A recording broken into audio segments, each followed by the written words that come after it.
new content. This time, let's do a simple load schedule for kiosk. So this is the special type of occupancy. Actually, maliit lang tong kiosk. But before that, let's discuss ano yung ibig sabihin ng kiosk.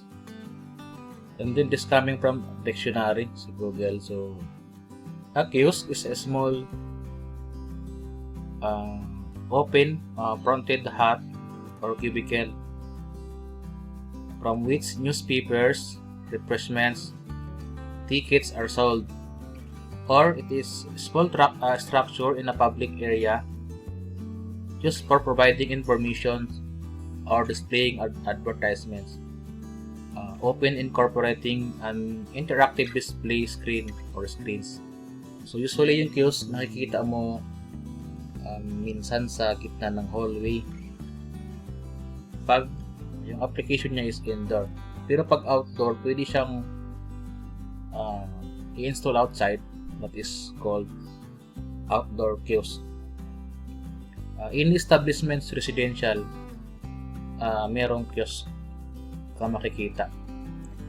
And then even if they are actually cubicle lang, maliit lang, so they need also electrical power supply. So hindi rin sila natin pwedeng i-ignore.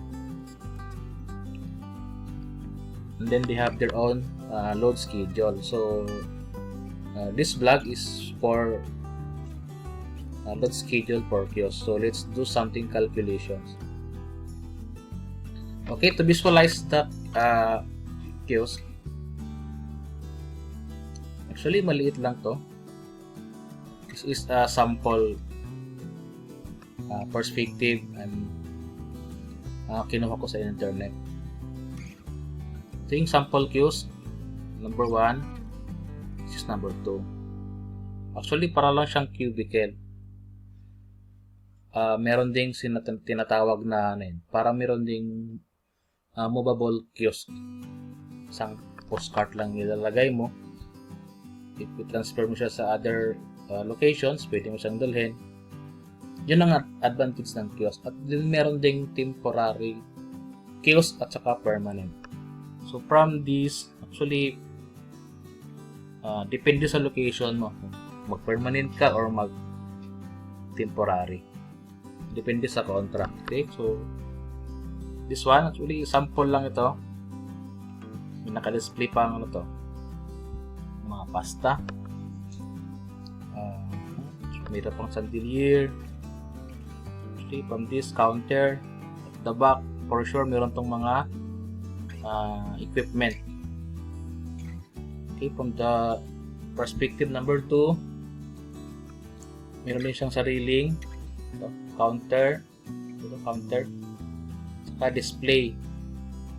At the back, for sure, ano to, pwedeng rip or freezer.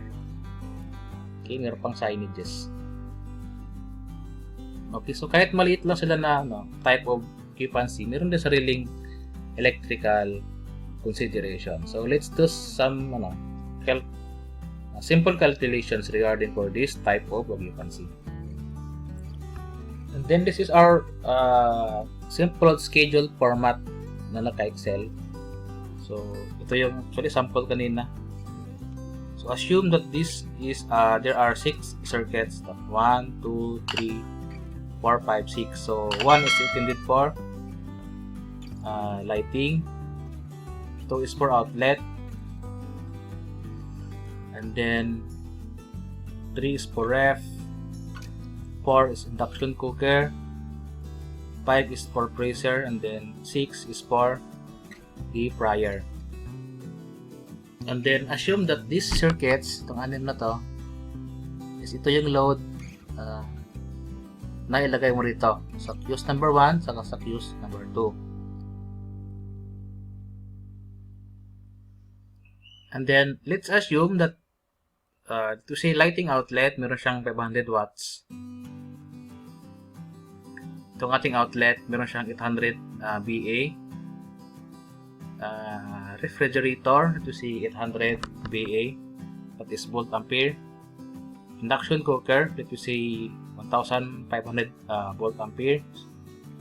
For freezer, we have 800 volt amperes. So on for the fryer, so 1200 amperes. So ito yung equipment na typical na ilalagay ito sa ating kiosk. And then for this capacity, nag-assume lang tayo na yung loads natin is ganyan yung rating, but you can check dun sa label ng equipment to determine yung capacity niya. Okay, so if we get the total, meron kang makuhang 5,600 volt amperes. And then if you see our system voltage is 230 volts. Okay, 230 volts, the same for all the circuits, 6 circuits. And then to get for the current, that is volt amperes divided by voltage, which is 230. So if you get the total, meron tayong 24.35 amperes. So this is the total connected loads in terms of current. Yung ating capacity is 5.6 kilovolt amperes. So for the circuit breaker rating, that is for protection, so on for the lines, and then for the conduit. Then for the lighting, we have 2.17 amperes. So the minimum size of circuit breaker is pwedeng 15 amperes, but in our own design, we have 20 amperes.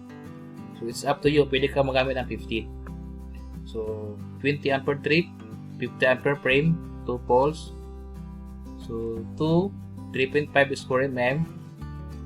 Yung ground is isang 3.5 square mm. Diameter niya is 20 mm. Type of conduit is PVC. So if you use 20 or if you see 15 amperes, so yung circuit breaker mo is dapat yung wire is 2.0. Okay, so the same for this convenience outlet. Okay, so the same circuit breaker, we have 20 ampere trip, 50 ampere frame, 2 poles, to 3.5 square mm, isang 3.5 square mm, 20 mm diameter na PVC. Okay, so the remaining loads, and then for the refrigerator, so this equipment is meron siyang compressor, so malakas yung starting current. So in our design, we can use the 30 ampere trip circuit breaker. We have 2.5 square mm na line, ground is 5.5, and then 25 mm diameter na PVC. Together with this induction cooker, freezer at saka si fryer. So for induction cooker, we have 6.52 amperes. So yung pressure din is meron din siyang sariling compressor. So pwede siyang pwedeng i-copy natin. Okay, for the fryer, we can use the 20 ampere trip circuit breaker together with the induction cooker. Okay, so yung loads lang na mayroong compressor is ito yung ref saka si freezer. So malakas yung kanilang starting current. And then after that, so let's get the feeder size computations.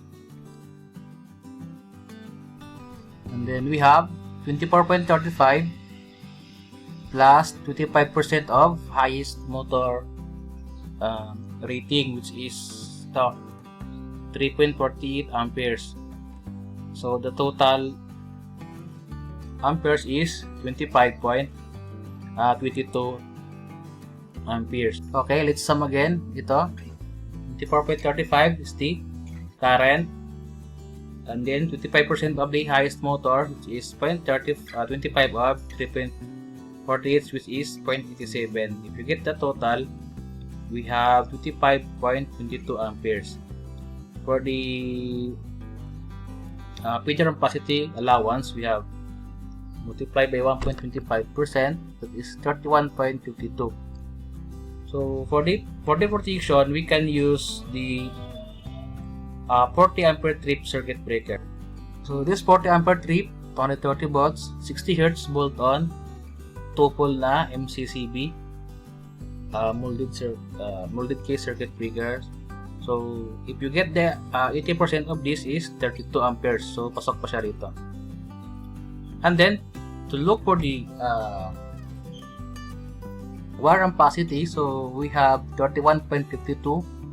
So if we look on the PEC, okay, so this is from table 3.10.2.6, B16.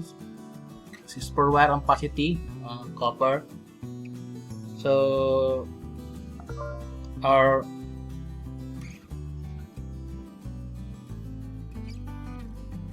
current with feeder ampacity is 31.52. So if we look on the size of wire, if you use 5.5 at 60 degrees Celsius, meron kang 30 amperes. At 75 degrees Celsius is 35.